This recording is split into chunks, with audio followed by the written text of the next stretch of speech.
কি করেছে শুনবেন।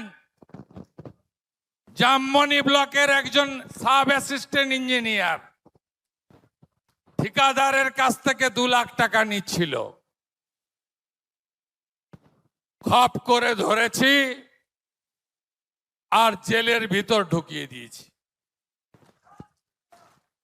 হাতে নাতে মোটর ভেহিকেলের 2টো ইন্সপেক্টর এই আসানসোল দুর্গাপুরে টোল প্লাজাতে, গাড়িতে ওভারলোড নেই, বৈধ কাগজ আছে, তারপরেও বলে 16,000 টাকা দিতে হবে।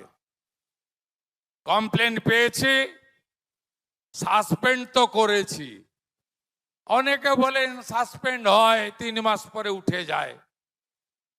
আমি বললাম সাসপেন্ড করলে মুখ্যমন্ত্রী সন্তুষ্ট নয়, 2টো MVI ইন্সপেক্টরকে জেলে ঢুকিয়েছি।